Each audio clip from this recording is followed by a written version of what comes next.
Well, we've got an exciting study for you this evening, brothers and sisters.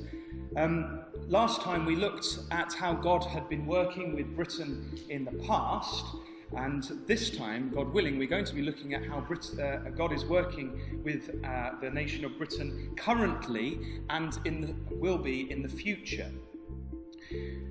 We're going to consider the relationship of certain nations just up until the time when the Lord Jesus Christ returns.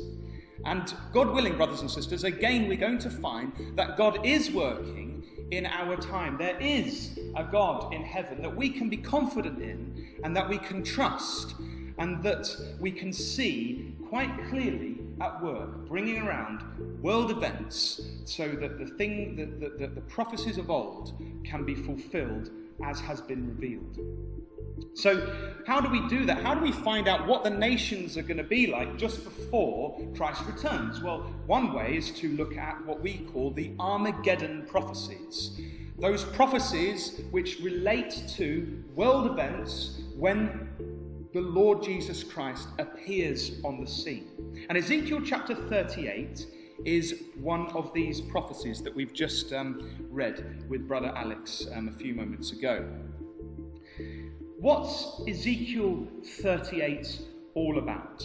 Well, quite simply, what it tells us is there's going to be an invasion upon Israel from the north, verse 15, by a number of confederate nations, and they're going to come and they're going to attack, particularly, verse 8, the mountains of Israel.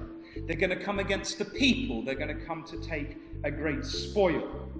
And when we compare it with the other prophecies, which we call the Armageddon prophecies, Daniel 11, Daniel 2, Joel 3, Zechariah 12 to 13, Revelation 16, we understand that this is going to be the event just before Christ and the immortalized saints reveal themselves to the world and the kingdom age begins. So we can piece together quite a lot of the information that we're given. Just like we do with the Gospels, we compare all the Gospels together to get the bigger picture. We have to do the same with prophecy, particularly the Armageddon prophecies. Now, it's not our job this evening to go into immense detail, particularly about the invading nations which come against Israel, but we do wish to set the scene a little bit. If you look at verse 1, the confederacy of nations is headed up by one character. Son of man, set thy face against Gog. So we have this character of Gog, and it's thought that Gog would have been a character perhaps known by the people in Ezekiel's time, a great warrior from the north, a Scythian warrior, but that's by and by. So this is going to be a latter-day Gog, somebody like that ancient character of Gog. And it says there, he is from the land of Magog, the chief prince in the King James Version, or it's better translated, the Rosh of Meshech, Tubal, and prophesy against him. So we've got there a block of nations. We've got Magog, which if you do your research, you'll find that that's the area of Germany. So Gog is from Germany, but he's also the prince of Rosh, Meshech, and Tubal. Rosh is an ancient name for Russia, Tubal, Tobolsk, and Meshech, Moscow. So we've got somebody, so I always find this quite interesting as an aside, that we've got somebody who's from Germany who's a prince over Russia. And so that leads me to believe, at least, that perhaps we're talking here about a president who is from one area but is a chief over those other areas. If we go then to verse 5, we get more information about this confederacy of nations. We read of Persia, that's modern-day Iran. Ethiopia and Libya, they're African nations, northern African nations, and incidentally you'll remember from the study last time that they're mentioned in Daniel chapter 11. We have Gomer, an ancient name for Gaul and France, and Togarmah, which is around the area of Turkey.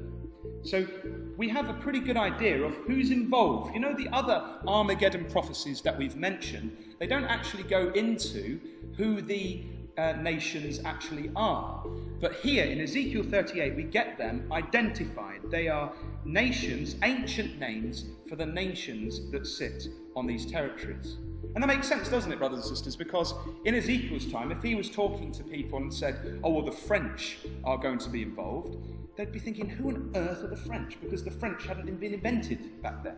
But the Gomer people had. So it's the names of the ancient peoples that were around at Ezekiel's time. And as we say, they come from the north, it says there in verse 15, and thou shalt come from thy place out of the north parts. Some versions render the uttermost parts of the north, that phrase there.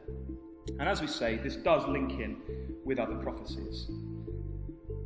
But, brothers and sisters, this is not... there is another set of nations which is mentioned in this prophecy. I don't know if you noticed it when Brother Alex was going through, but if you look at verse 13, we read of another set of nations, not part of this invading confederacy, a set of nations who challenge this invasion. Look at verse 13. It says, Sheba and Dedan and the merchants of Tarshish, with all the young lions thereof, shall say unto thee, unto go, art thou come to take a spoil? Hast thou gathered thy company to take a prey, to carry away silver and gold, to take away cattle and goods, and to take a great spoil? And that's where we're going to head to in just a few moments to identify who Tarshish is.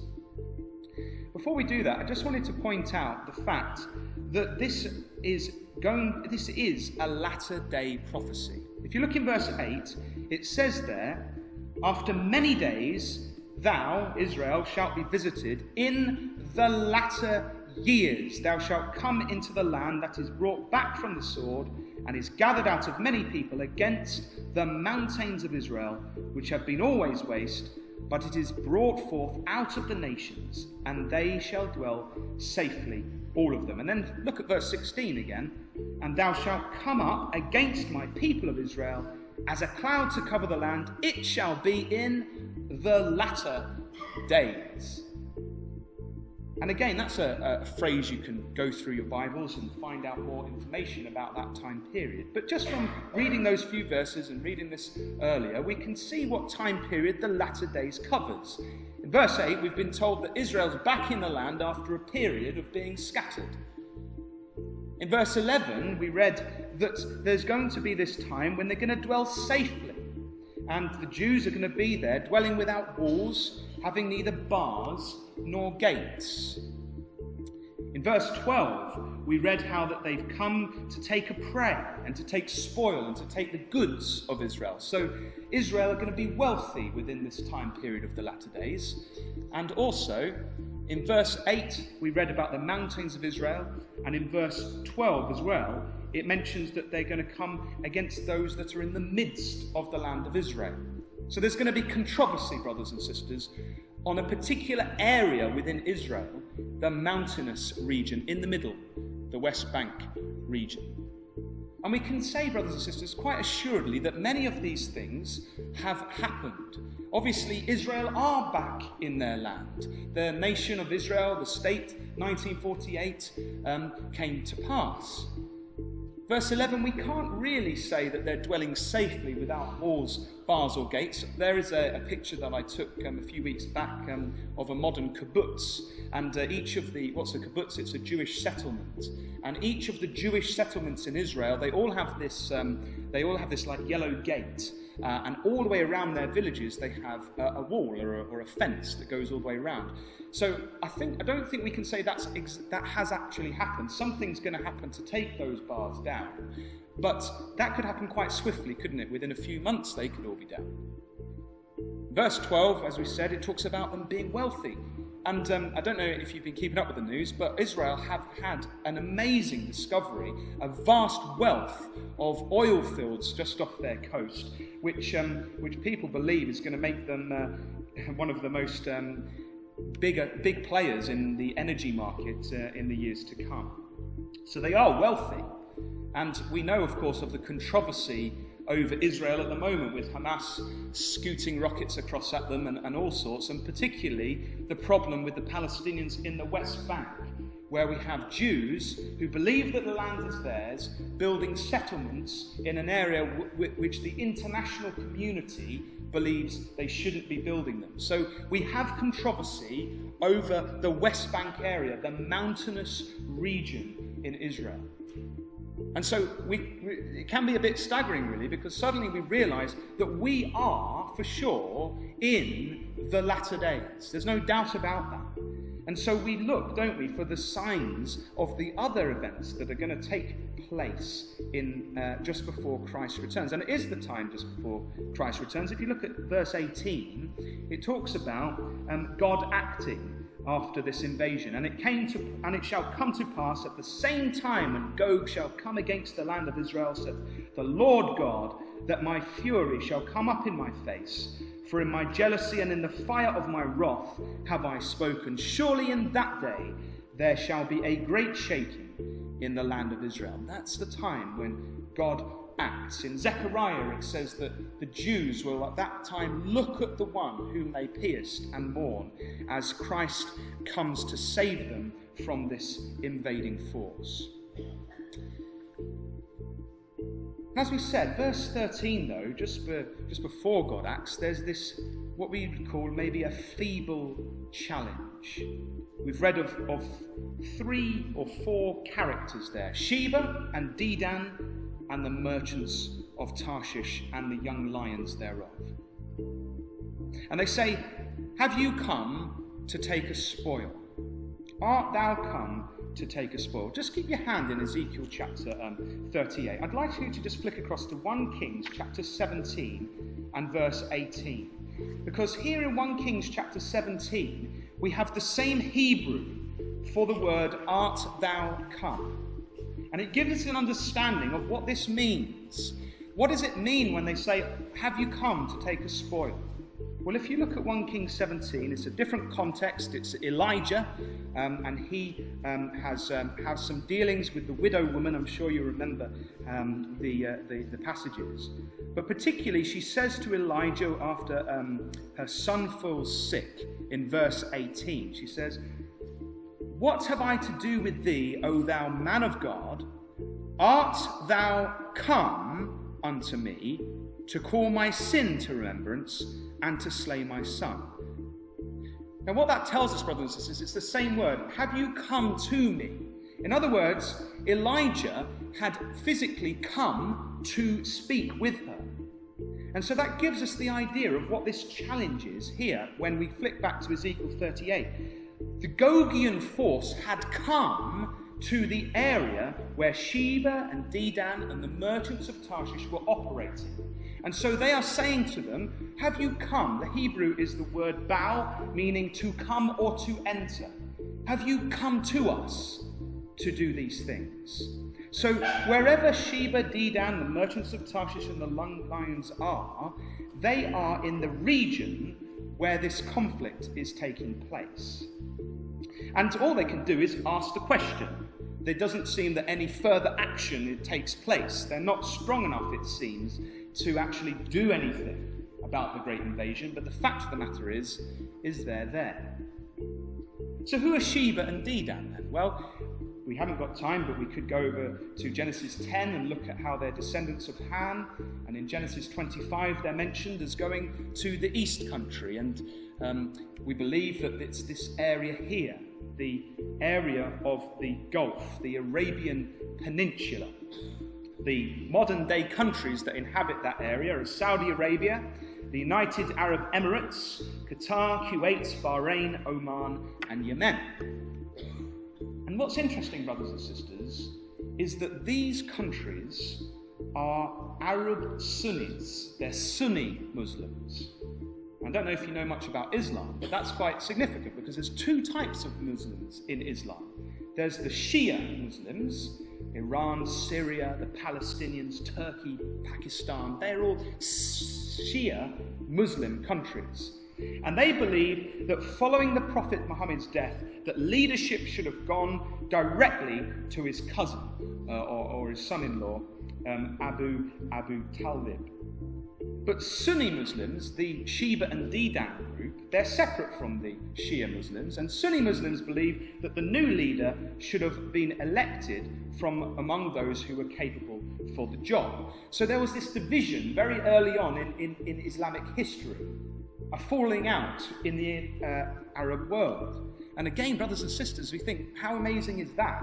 The angels have been at work, even in that regard, to separate out these nations so they're different from the other Arab nations of the world.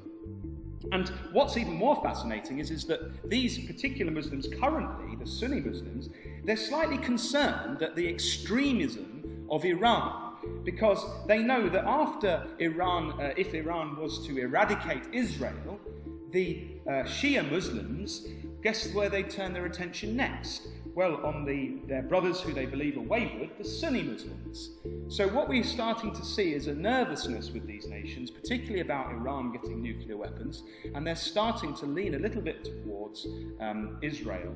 And so keep an eye out for that in the news as they tentatively support Israel at a distance. Obviously, they're not too keen because they are Muslim countries as well.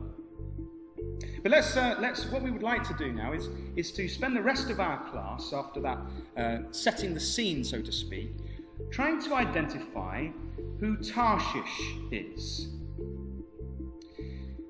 Now, brothers and sisters, if I was to say to you, oh, who's Tarshish? I'm pretty sure the majority of us here would perhaps say, well, it's Britain. But brothers and sisters, if I was to then say to you, well, prove to me that it's Britain, I think we perhaps might struggle.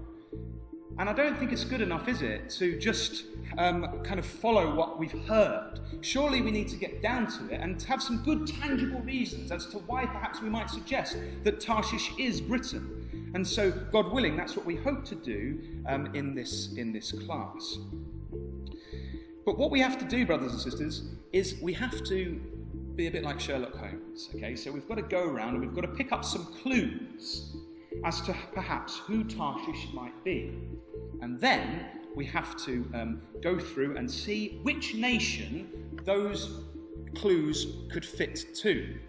And hopefully, as I'm sure by now you're aware, I believe that it is Britain. But hopefully you also will agree with that by the end of the class. So initially, what clues can we find straight up from here in Ezekiel chapter 38? Well, if you look in verse 13, we've already been told that they are the merchants of Tarshish. Now that's strange, isn't it? Because all the other nations that have been mentioned are just mentioned by their name. But here, we have the merchants of Tarshish, which seems to imply that only the merchants are in the vicinity of the conflict. Tarshish itself is not there, but the merchants, the traders, they are in the vicinity. So Tarshish is going to be somewhere else, but their merchants are going to be in the place where this conflict takes place. So that's our first clue. This is a trading power, and particularly a trading power who is there with Sheba and Dedan. They're in the Gulf. The word merchants means, in Hebrew, is kakar. It's used 20 times in the scriptures, translated as merchant 14 times, trade twice, merchantman once, panteth once, and that's in Psalm 38, my heart panteth, and traffic once. And the idea is it's being busy in trade. And Gesenius, a scholar, says that the word means to go around, to travel about countries for the sake of traffic, hence trade. So we're not dealing here, brothers and sisters, with a native power in the vicinity of Sheba and Dedan. We're dealing with a trading power who happens to be there at the time, who will also join Sheba and Dedan and say, have you come to take a spoil? But they're going to be connected, aren't they, with Sheba and Dedan. And incidentally, we'll look at this, God willing, in our next study in Psalm 72. In the Kingdom Age, Sheba are there with Tarshish in bringing a gift to Christ in the future. So there's a great strong link between Sheba and Tarshish and Dedan. So that's the first clue. They're a trading power. What about the second clue? Well, we've read there that they are there with all the young lions thereof. That's a bit of a peculiar expression, isn't it? Because we're talking about nations, and suddenly we read of these young lions. Now, I think, brothers and sisters, we can dispense with the idea that these are literal lions, because the context here is of national powers. I don't think Tarshish is literally going to have a herd of lions that it's going to have in the vicinity. I think this is talking about something else. The context is political powers. And of course, throughout the scriptures, lions are used in that way. Jeremiah 1:17, for example. But also, if you flick back to Ezekiel 19, you'll also find they're used as a symbol of political powers here. Ezekiel chapter 19. And this one is talking actually about Israel, particularly. It says there, in verse 1, "Moreover, take thou up a lamentation for the princes of Israel, and say, What is thy mother? A lioness? She lay down among lions. She nourished her whelps among young lions. And she brought up one of her whelps. It became a young lion, and it learned to catch the prey. It devoured men." So here, clearly, we're talking symbolically about the behaviour of lions being connected with a political entity, which is Israel. And it's speaking about how lions behave in the wild. You know, it's wonderful, brothers and sisters, isn't it? How God creates his creation, and that for us to find lessons from. And here he's showing us a lesson. And what happens is the lioness gives birth to cubs, whelps in verse 3. So they're like the baby lions, the little ones that look cute. And you think, I'd love to take one of them home. And then you think, crumbs, it's going to grow into a big ravenous lion, so I better not. So we've got lions, the lion cubs, little whelps. And then if you look at the progression, it says in verse 3, "It became a young lion." And that's the same word that we're dealing with in Ezekiel chapter 38. It is the Hebrew word kiphaya. And it's used 32 times in the scriptures. It's translated as lion 30 times, villages once, and young once. And what this idea of a young lion is it's different from a cub. It is an independent lion. And what happens is the males grow up and they leave the lion pride. They become independent. They come to almost start a pride of their own. And so they roam around on their own. And the idea is that there's a central pride that has this offspring of these young lions that are independent, and they are a power in their own right. And that's why, as we've said, it's translated as villages elsewhere, because it gives this idea of having a central point and then other independent power bases coming out of that central part. Someone has also suggested it perhaps is also the idea of a lion's mane. So you've got a central part and then you've got these other areas coming out of it. And so Ezekiel chapter 19 uses this idea of course, as a young lion in relation to the leaders of Israel who had become independent powers in their own right and had started going about doing their own thing. But what does this tell us when we get back, and if we flip back now to Ezekiel chapter 38? Well, what it tells us is, brothers and sisters, if you look at the context, it's saying that these are the young lions that belong to Tarshish. So Tarshish is like a mother lion. And she's given birth to these whelps who have now grown up, they've become independent, and they are now young lions. They are capable of fending for themselves. And so what that tells us is that they're independent from Tarshish, but these are they come from Tarshish. So it's a colonial power. Tarshish has had offspring. So that's our second clue. We can't have, if you find a power that you think is Tarshish, if it doesn't have any demonstrable offspring, politically speaking, it is not Tarshish, because we have to have young lions. Tarshish is the mother lion, and its young lions are its offspring. Well, what about point number 3 then? What's our third clue? There's 8, by the way, you'll be pleased to know, and then we'll evaluate whether they fit with Britain. Well, another one is we're not going to have a great deal of time, so we're just going to flick through here. In Genesis chapter 10, we read of the descendants of Noah. And the Genesis chapter 10 has become known as the Table of Nations. And the idea is that all the ethnic and racial groups of humans can be traced back to the descendants of Noah, and particularly his three sons, Shem, Ham, and Japheth. And according to Josephus, this is how where they emigrated to. So you have Shem, who emigrated to the Middle East and Israel area. You have Ham, who emigrated over to Africa. And you have Japheth, who emigrated to Europe and parts of Asia.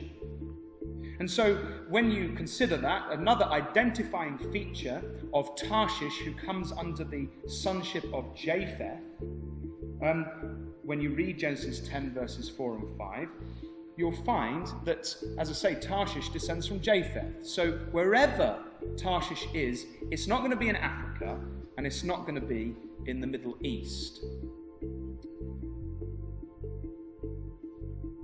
You might recall, actually, we did actually quote Genesis 10 verses 4 to 5 in our last class, and it said there, in fact, let's actually go there, because I do want to make one point there, very briefly. So we're going to go to the Table of Nations. And we read of the sons of Japheth in verse 2 are outlined. And it says in verse 4, the sons of Javan, Elisha, and Tarshish, and Kittim, and Doadim. And notice this, brothers and sisters, by these were the isles of the Gentiles divided in their lands, everyone after his tongue, after their families, in their nations. That word isles is quite interesting. You know, it doesn't just mean an island. Gesenius says it means a maritime land, whether the sea coast or an island. So again, we're not just looking for a descendant of Japheth, a nation within that pink area on the screen. We're looking particularly for either an island or a coastal region within that geographic area. Incidentally, in Isaiah 60 verse 9 and 66 verse 19, Tarshish is also mentioned in connection with isles. So that was clue number 3. What about clue number 4? We're not going to turn to these ones, I promise you. We've just put this on the screen. Tarshish is always connected to ships. So we read a lot of the ships of Tarshish. So there's some passages on the screen, as we say. We've got 2 Chronicles 9:21, Psalm 48:7, Isaiah 2:16, 23:1, 69, and then Ezekiel 27:25. We will turn to the Ezekiel one later. But the point is that this power of Tarshish is known as a maritime power. It's famous for its ships. It smells of sea salt. And whoever Tarshish is, it's not going to be a nation famous for land travel. It's going to be famous for sea travel. That was clue number 4. What about clue number 5? Well, clue number 5 is that it's located to the west of Israel. How do we come to that conclusion? Well, in Jonah chapter 1 and at verse 3, we read of how Jonah was told to go to Nineveh to give them a prophecy. And he doesn't want to, so he goes down and he wants to flee to Tarshish from the presence of the Lord. And so he goes down to Joppa and he finds a ship going to Tarshish. So what does that tell us? Well, it tells us firstly that Tarshish, from the land of Israel, by the way, Joppa is in that vicinity there. Tarshish, wherever it is, it has to be approachable via ship. So you couldn't just walk there, otherwise Jonah would have just walked to Tarshish. And he's looking to flee as far away from the presence of God. What a foolish idea. But he was still trying to do that. He was trying to flee from the presence of the Lord. So he gets on this ship in Joppa. And Joppa is the modern day Jaffa, which is just near Tel Aviv, just on the coast, the west coast. So what does that tell us? Well, it tells us that if he was going on the west coast to go to Tarshish and he finds a ship that's going to go there, that wherever Tarshish is going to be, it's going to be on the west side of Israel, and it's going to be accessible via the sea. So that was clue number 5, located to the west. What about this one? Can we turn, brothers and sisters, now to Ezekiel chapter 27? And this really helps to narrow down the playing field as to where and who Tarshish might be. So we're going to go to Ezekiel chapter 27.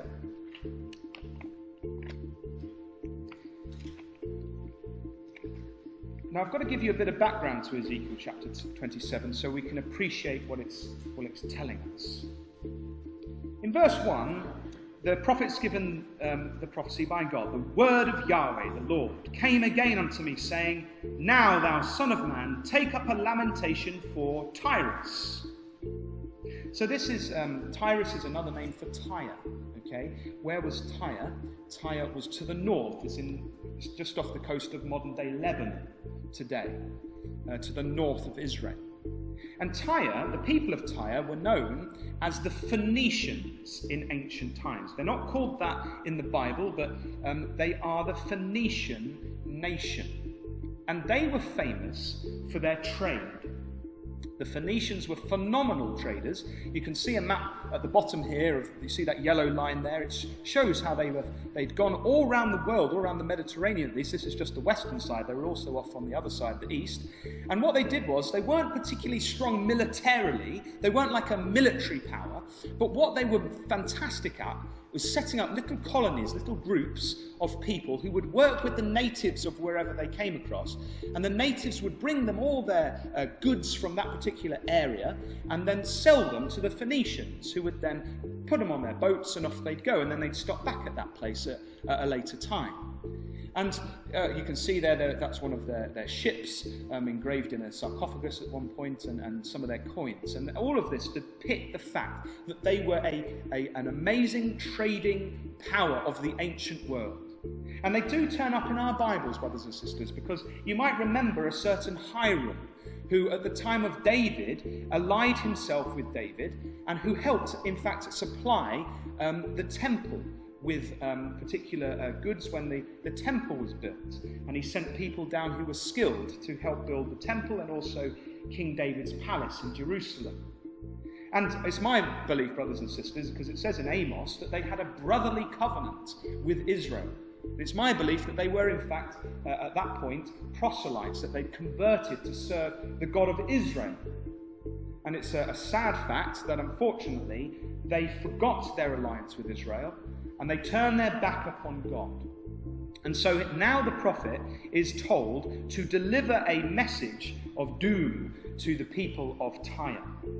And so in verses 5 to 7, we read about the amazing ships that they had, the greatness of Tyre's ships which they traded in. In verses 8 through to 11, we read of the personnel of Tyre, how skilled they all were. In verses 26 through to 36, we then read of the fall of Tyre. Did I say verses 12 to 25, which is the important bit that we're going to home in on? And verses 12 to 25 talk about all the traders of Tyre, those that come and helped them become this great nation. And it's this list of traders that's interesting. And what it does, brothers and sisters, is it tells us the nation, and then it tells us the goods which were native to that country, to that area, to that nation. So, for example, in verse 14, we read of Togarmah. And what did they get from Togarmah? They got horses, horsemen, and mules. So the horses, horsemen, and mules, they were from Togarmah. In verse 15, we read of Dedan. And Dedan came to Tyre and traded with them with horns of ivory, and ebony. So the horns of ivory and the ebony, they came from Dedan. And then another one just out of randomness, verse 18, Damascus. And from Damascus came the wine of Helbon and white wool. And what God says is, you think you're so great in the eyes of all these people. Well, because you've disobeyed me, they're all going to be absolutely astonished, because your city, your great city of Tyre, the headquarters, is going to be obliterated, which of course occurred when Nebuchadnezzar came down, and then later Alexander the Great finished off the job, building that causeway into their island and completely destroying it. But what's interesting, brothers and sisters, is verse 12. Because there we read of our subject. Tarshish was thy merchant, by reason of the multitude of all kind of riches. With silver, iron, tin, and lead they traded in thy fairs. And what does that tell us, brothers and sisters? Well, logically, it tells us that these were the native goods of Tarshish. Tarshish came to Tyre and gave them silver, iron, tin, and lead. So whoever Tarshish is, whoever you suggest Tarshish is, they have to have these metals in them. And you have to demonstrate that those metals were traded with the ancient Phoenicians. We'll come on to that in a little bit, God willing. So that's another massive identifier, because these metals, they're not found everywhere. In fact, tin, I think, is only found in about 4 or 5 places on the planet. So that limits us quite a bit as to where Tarshish actually is. If you actually glance down, look at verse 25. It mentions there that the ships of Tarshish do sing of thee, Tyre, in thy markets, and thou wast replenished and made very glorious in the midst of the seas. And this brings us on to another identifying aspect of Tarshish. Again, we've got the connection with Tarshish and the sea, but we have here an indication that Tarshish was the one who replenished Tyre. So it was the ships of Tarshish which actually helped to carry goods back and forth throughout all these countries, so that Tyre could become wealthy. In other words, the ships of Tarshish traded in all these areas and brought their goods to Tyre. And at this point, brothers and sisters, I wish to spend a little bit of time, it's slightly off subject, but dealing with the topic of Eastern Tarshish. It's been suggested, well, let's just turn there, just flip back to 2 Chronicles chapter 8. You see, it's been suggested in the Brotherhood that perhaps there is actually 2 Tarshishes, 2 bases, 2 places we could call Tarshish. And I'm not actually sure that we need to necessarily come to that conclusion from the verses we're about to look at. So if you look at 2 Chronicles chapter 8, verse 17 says, and this is now we're going back to the time of Solomon. Okay, so this was about 900 BC, if my memory is correct. Ezekiel's written around 600 BC, so it's written perhaps 300 years before the time of Ezekiel. And it says there that Solomon went to Ezion-Geber and to Eloth at the seaside in the land of Eden. And Huram, that's Hiram, the Tyre chap that we were talking about earlier, the king of Tyre, he sent him by the hand of his servant ships, and servants that had knowledge of the sea, and they went with the servants of Solomon to Ophir, and took thence 450 talents of gold, and brought them to King Solomon. And it's quite clear that there was a port built in Ezion-Geber. It's in modern-day Eilat in Israel, right down the south by the Red Sea down there, not to the west, to the south. And so that's where the port initially was. But then if you flick over to chapter, what are we doing next? Let me just remind myself.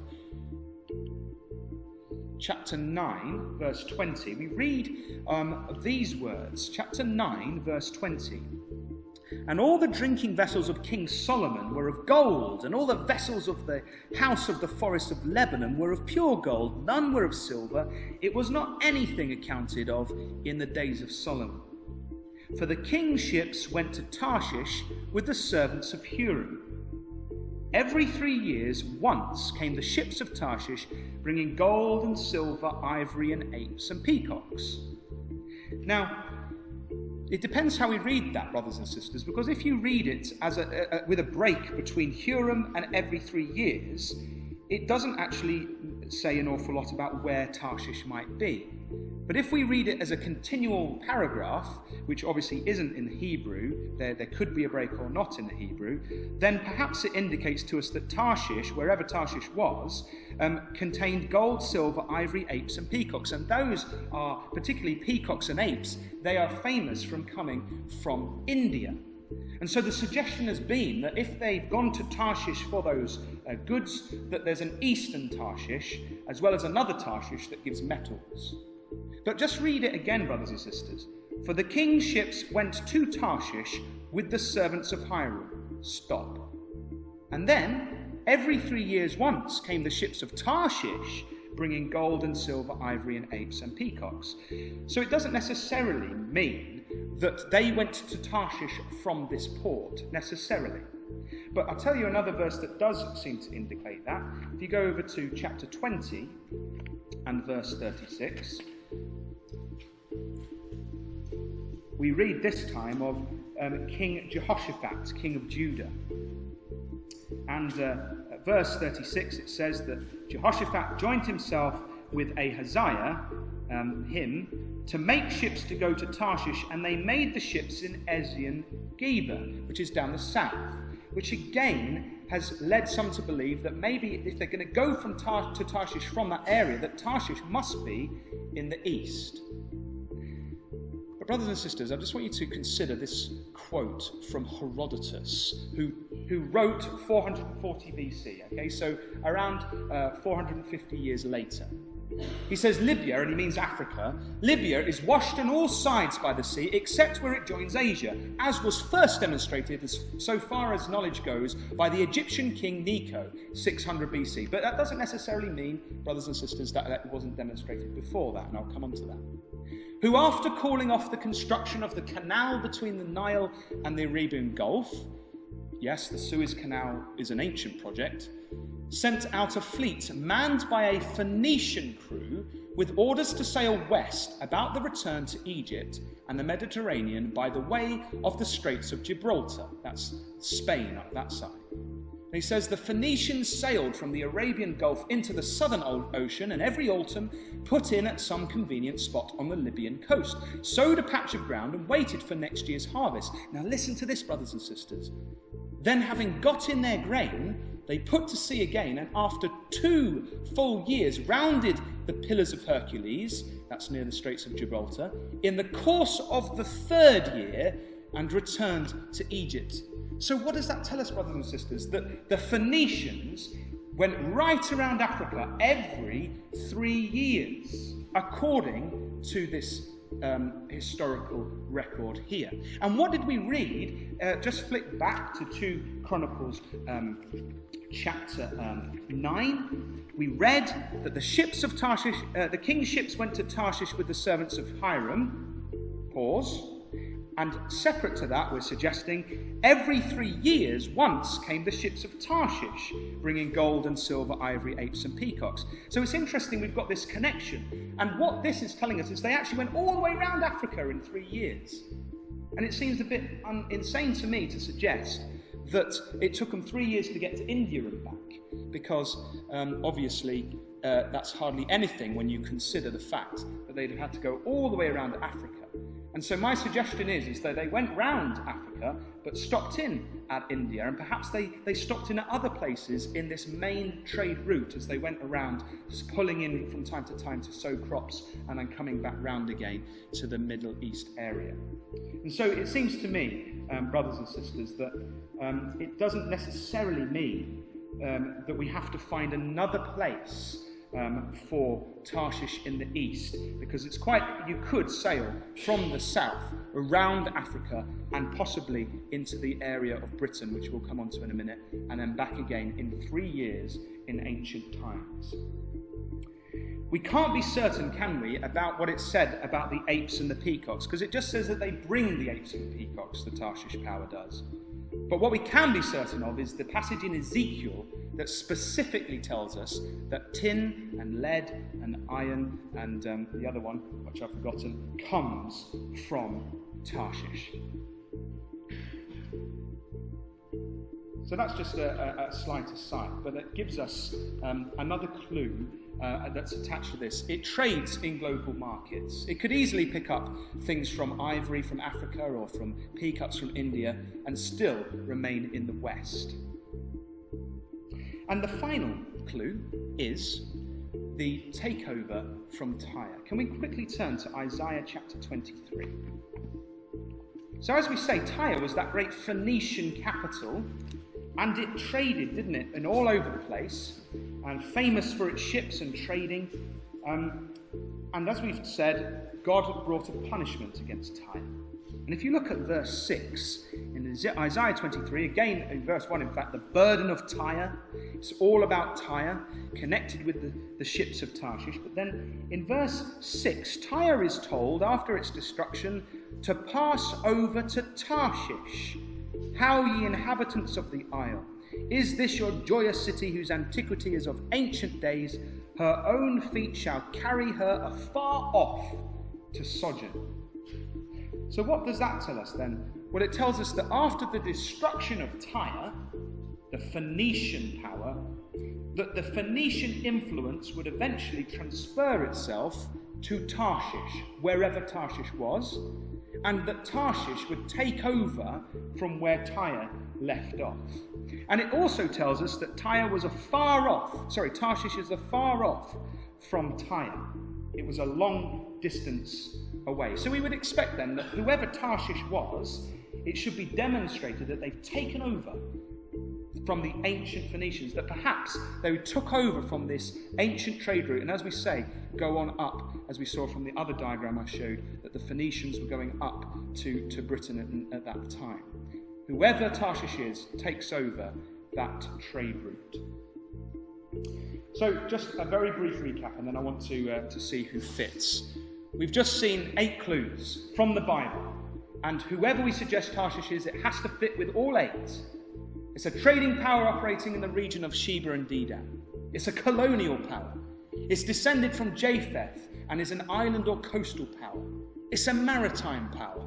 It's located to the far west of Israel. It's a source of silver, iron, tin and lead, and traded with Tyre of old. It trades in global markets, and it would take over from the trade of the ancient Phoenicians of Tyre. So who fits then, brothers and sisters? I'm pretty sure the only country that fits all 8, the only nation, is the British. Other nations might have 1 or 2 which might connect.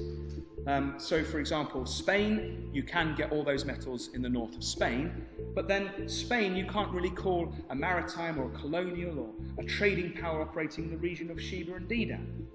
And so if we keep these things in mind when we understand from the Bible, it will save us from coming up with some wild and wonderful ideas as to perhaps who Tarshish might be.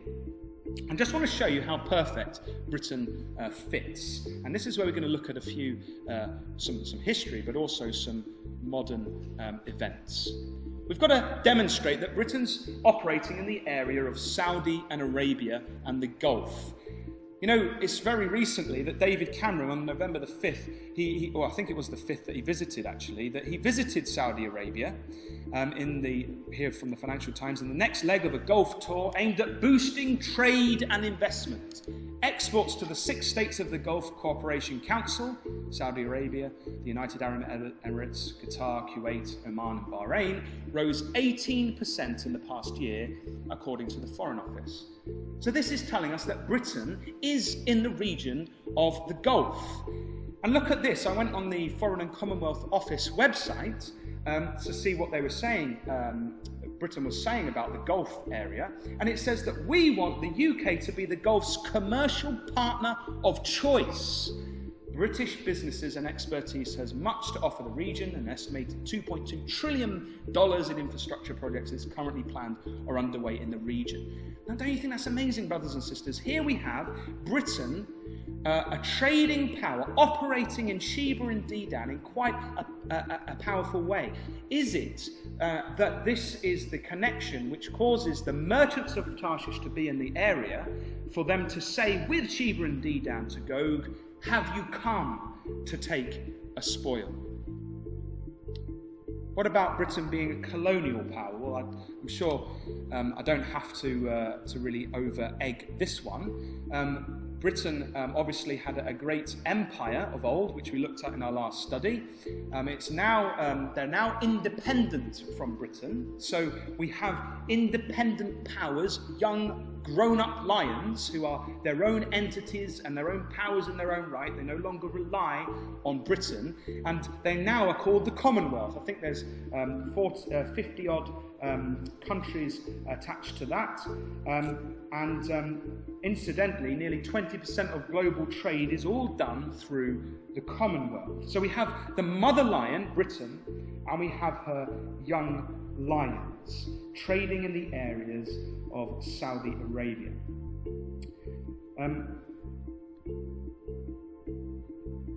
Incidentally, that's a plaque if you go in the Lace Market just above the living room restaurants. We've just had the Diamond Jubilee of our Queen now, haven't we? Or the Queen of Britain now, not our Queen, but you know what I mean. And here's one that was 60 years ago for Queen Victoria, and it's interesting to show how that all of these countries at that time were connected with the mother lion. And you'll notice the little lions around the side. It's a symbol Britain's adopted over the years. And so now we see them independent, but before that they were all under the government of Britain. And again, as we mentioned, this is very much a symbol. We don't hinge our argument on this, brothers and sisters, but it's just interesting, isn't it, to consider the British and how they have identified with the lion over the years. Market Square, we have lions guarding the Market Square. Trafalgar Square in London. London's full of lions. Ask my dad; he's got tons of pictures of lions everywhere. If you're a mother or anyone, in fact, who likes eggs, you'll notice lions stamped on British eggs. Particularly mothers. Mothers notice that kind of thing. Stamps and coins and all sorts of things. Britain has identified themselves with the lion, and particularly, incidentally, in wartime. Look at this amazing poster. The Empire needs men. We've got a lion, we've got young lions, and it even says Australia, Canada, India, New Zealand all answer the call, helped by the young lions. The old lion defies his foes. Don't you think that's amazing, brothers and sisters? It's almost like the angels saying, if you understand who Tarshish is, then here are some encouraging pointers to confirm that fact. But as I say, let's not misunderstand it. We're not hinging our argument on these things, but we're just saying it's interesting to see the angels at work helping us with these things. We mentioned it was clue number 3, a descendant from Japheth, and obviously Britain does fit into that area. A maritime power. Does Britain fit? Yes. A very strong, obviously, maritime power. British Ports Association. The UK economy is the 4th largest in the world. Its ports play a vital role by handling over 95% of UK import and export tonnage. In 2010, the value of trade through British ports was around 340 billion. Ports have throughout history been a place where goods and people arrive or leave the country by sea. The UK port industry, by virtue of our long coastline and maritime history, is the largest in Europe, handling over 500 million tonnes of freight in 2010. It is indeed a maritime country. So that fits. Well, obviously, point number 5 fits as well, located to the west of Israel, as we noted from Joppa. And the next one is something we're just going to have to do a bit of geology on, and a little bit of history as well, so bear with me. In this section, the clue was that it's a source of silver, iron, tin and lead. So we have to demonstrate a few things in regard to this particular clue. We're going to ask some questions. So the first question is does Britain naturally have these resources? And then I think we should ask, is it reasonable that these were, to believe that these were mined in ancient times? Because that's another thing we'd have to demonstrate. And finally, we have to then demonstrate any evidence to suggest that these were traded particularly with the ancient Phoenicians of Tyre, so that it can all tie in with Ezekiel chapter 27. And as we say, we think this is a real clincher in terms of who Tarshish is. In a word, does Britain have silver, iron, tin and lead minerals? In a word, yes.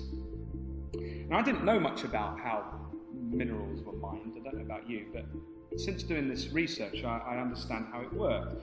What happened was when the Earth's crust is full of like layers of stone, And when that splits under a great pressure, different other minerals, and perhaps like shells from fish and from crabs and stuff, go in, they are crushed and produce what's called minerals.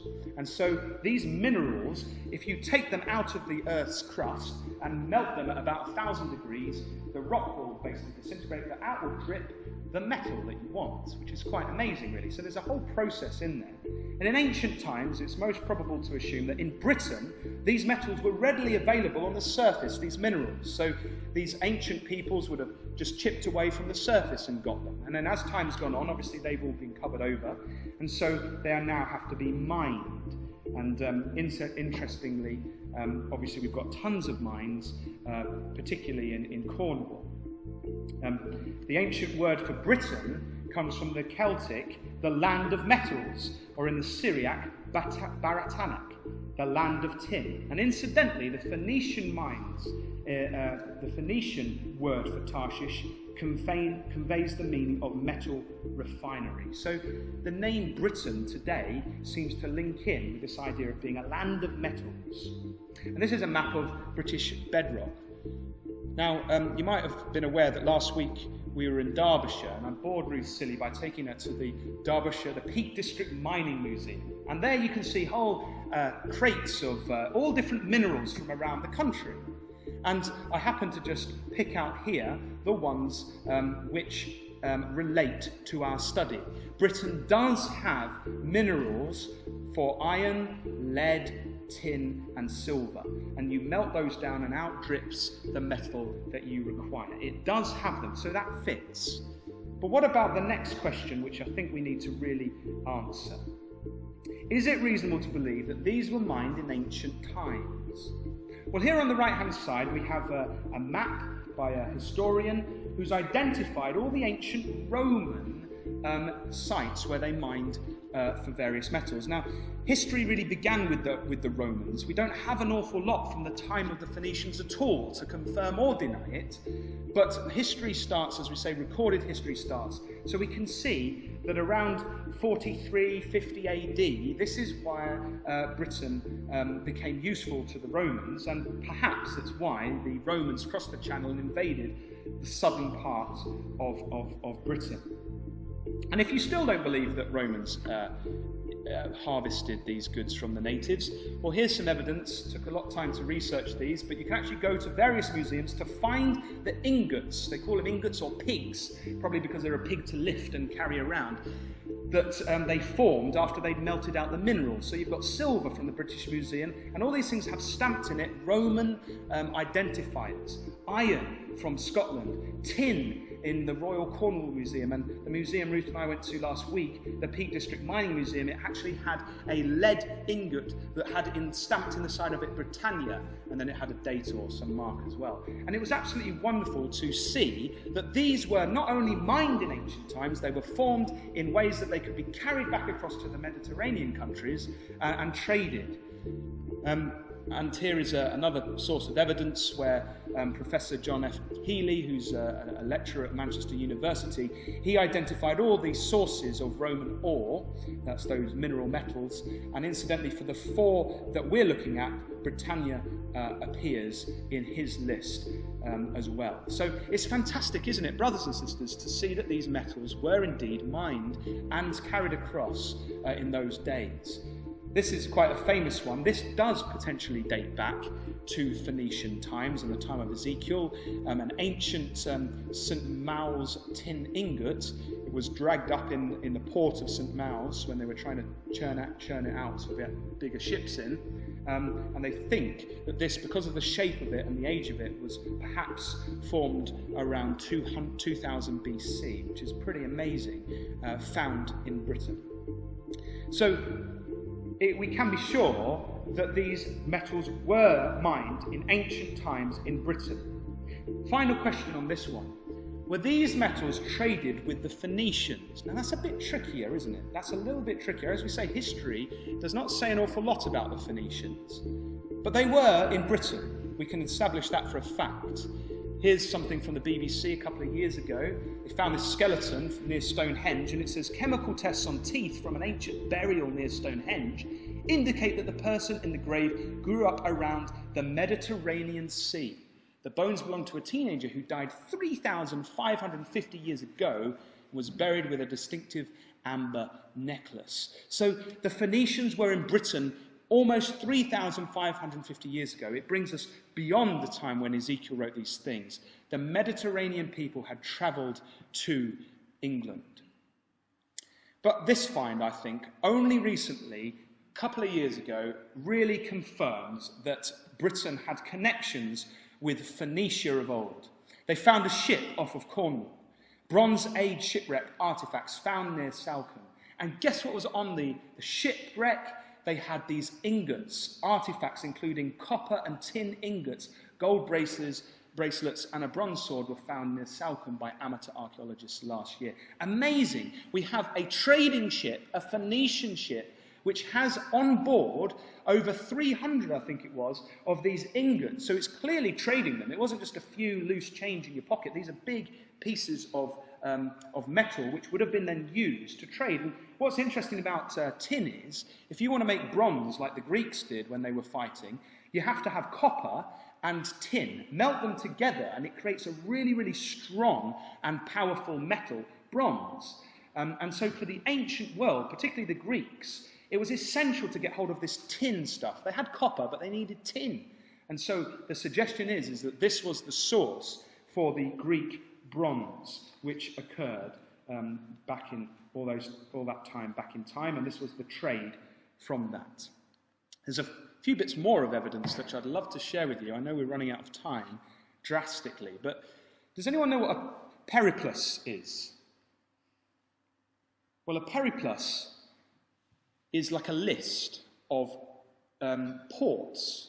So if you're an ancient trader, you'd go to a port and you'd say, right, I've been to this port, and then you'd take a note of what they were exporting and importing. So you'd say, all right, they're exporting turtle shells, and they're importing purple dye.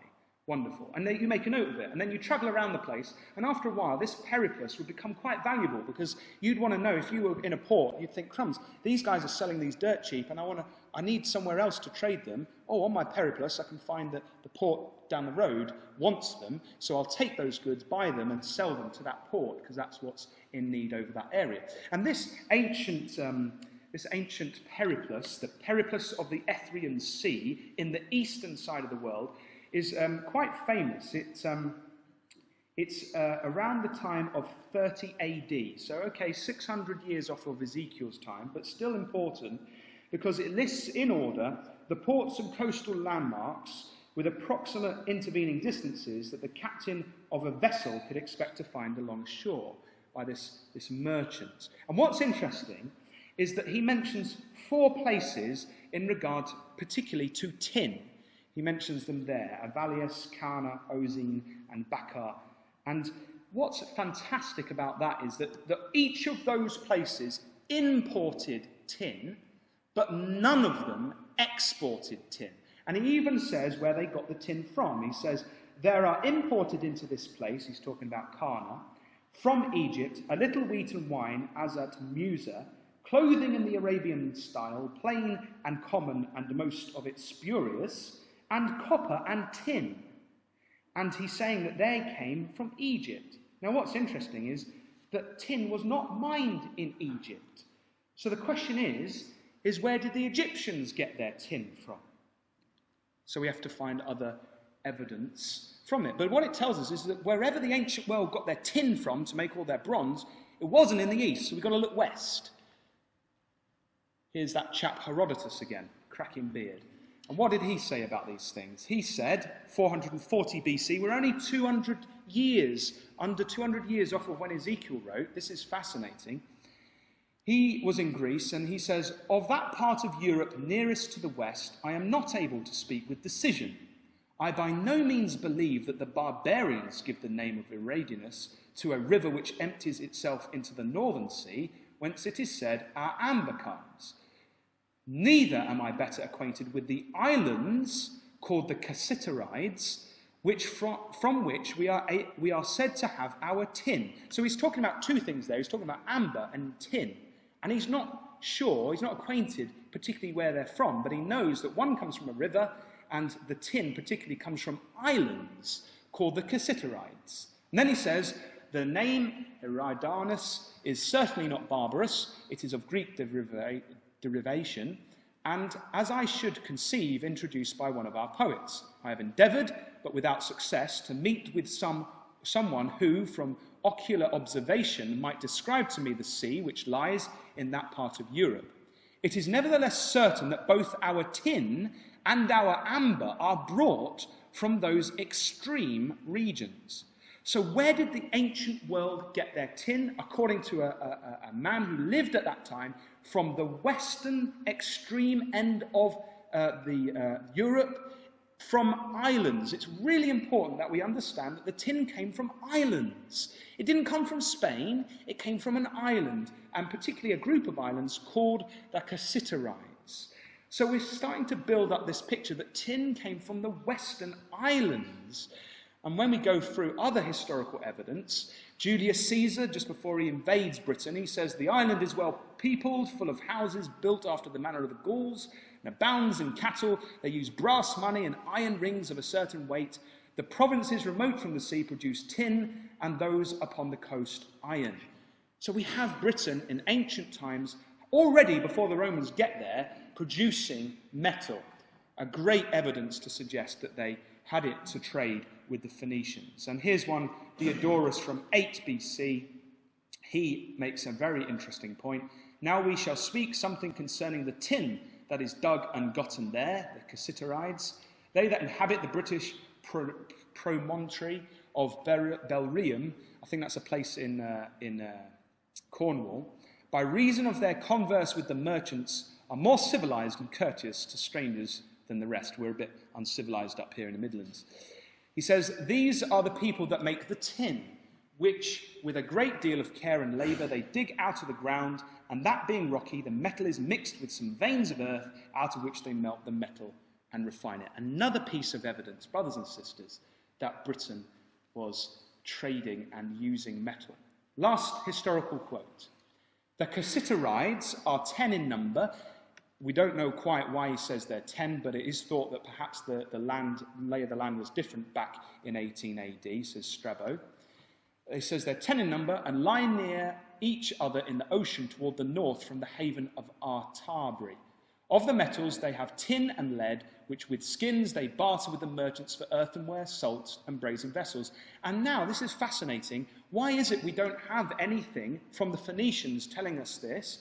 Listen to what he has to say. He says, formerly, the Phoenicians alone from Gades engrossed this market, hiding the navigation from all others. So the Phoenicians had been to Britain, and they were there. And then it says, when the Romans followed a certain shipmaster that they might discover the market of metals, the jealous shipmaster willfully stranded his vessel on a shoal, misleading those who were tracking him to the same destruction. Escaping from the shipwreck by means of a fragment of the ship, he was indemnified for his losses out of the public treasury. So when people tried to follow the Phoenicians were so fanatical about keeping secret that Britain had all this wonderful metal that they would happily run their ships aground to stop people understanding the secret. And that's perhaps why Herodotus couldn't find one person that had been to the Christadelphians. He knew that they were there, but he hadn't found a person that had been there because the Phoenicians were so secretive. So that's point 6. I think we've clearly demonstrated all those points that Britain fits the bill. It has those metals, and it traded in them in ancient times, according to all the historical references I could find anyway in my research. It trades in global markets. Well, clearly Britain does. London, obviously, is a massive player in the world stage. In fact, it's the 4th largest stock exchange in the world. Interestingly, talking about the fact that Britain needs to be connected with Sheba and Dedan and the Gulf states, it's incidentally owned, look at that, the key stakeholders are a Qatar country, a company, 15%, and a Dubai company, 21%. There are real solid connections between Britain and Saudi Arabia and those states from that area, the Gulf area. And we read here of the exchange is the most international of all the world's stock exchanges, with around 3,000 companies from over 70 countries admitted to its trading on its market. So the London Stock Exchange trades in the global markets and clearly helps to ferry goods around the world. And we said, didn't we, that clue number 8 was it was to take over from Tyre. So whoever Tarshish is, we have to demonstrate, took over perhaps these ancient trade routes. Well, this was a slide I actually showed last week to demonstrate the activities of the East India Trading Company, who did take over those markets. You know, they were famous, weren't they, for going to the east. They also went to the west, didn't they, to the Caribbean and to Africa and to those areas there and the terrible atrocities of the slave trade. But we can still see, nonetheless, that Britain did take over that role as a trading power between east, west, through the Mediterranean. So we've seen then, really, brothers and sisters, that Britain fits all of the Tarshish clues. You know, if another country arose which fitted all 8, then perhaps we might start to think, well, perhaps that's Tarshish. But I very much doubt it. I think we can be very, very confident, for these reasons demonstrated scripturally and historically, that Britain is the only fit for Tarshish. And if anyone suggests anything otherwise, then I'd suggest that they need to do this study that we've done, collate the evidence, and to sum up. But what does it all mean, brothers and sisters? What does it mean?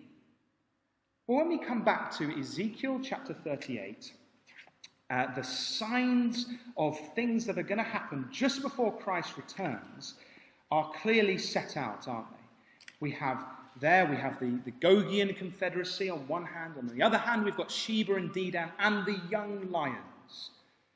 So we get a picture, don't we? We've been given a vision, brothers and sisters, to encourage us.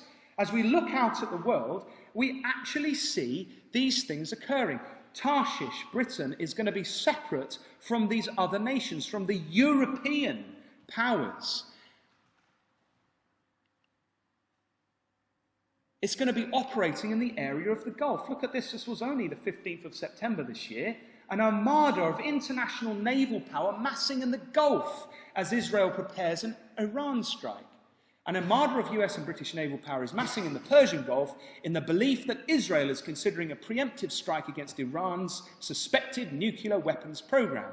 Western leaders are convinced that Iran will retaliate in any attack by attempting to mine or blockade the shipping lane through which passes around 18 million barrels of oil every day, approximately 35% of the world's oil traded by sea. A blockade would have a catastrophic effect on the fragile economies of Britain, Europe, the United States and Japan, all of which rely heavily on oil and gas supplies from the Gulf. So we have Britain in the area. These are vital supplies for the British economy. And so we have them moving into position to defend it.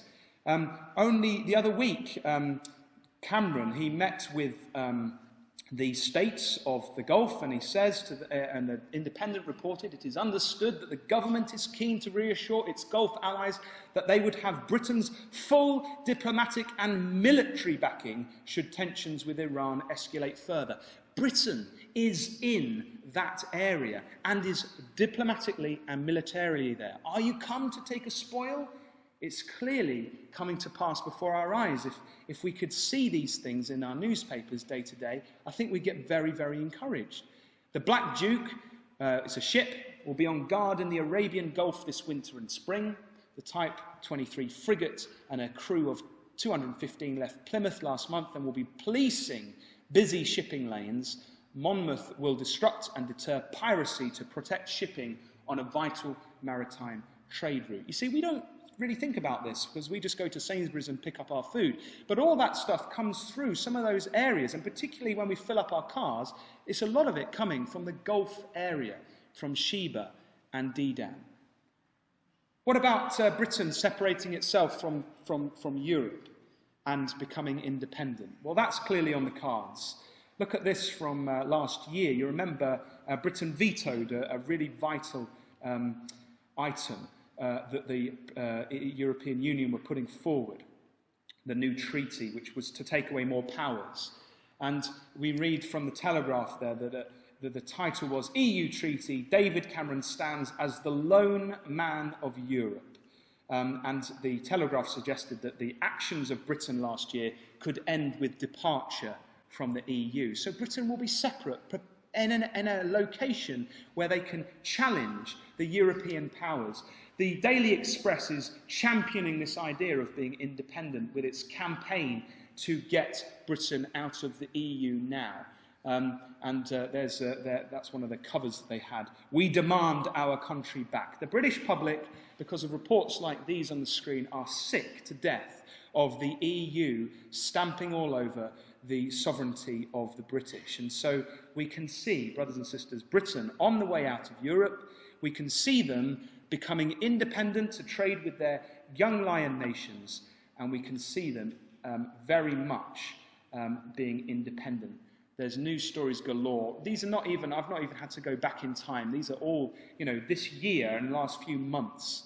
The majority, look at that one, majority of British public want to leave Europe, the independent, 26th of November. So we're nearly there in terms of the signs. And when Britain does leave the EU, let's think about, brothers and sisters, this prophecy here in Ezekiel chapter 38. Now, it's all been very interesting, and as I say, we've done a bit of a study, and it's been intellectual head knowledge up until now.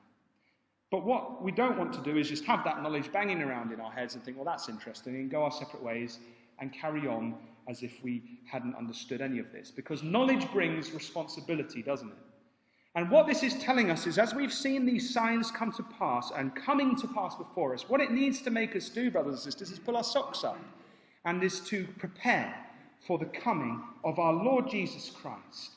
And so as we see then Bible prophecy being worked out before our very eyes, we can be confident, can't we, that God is at work, that Christ is coming. And so the question that I think the Scriptures is saying to all of us here tonight is, are we ready? And if not, then let us get ready for the return of our Messiah.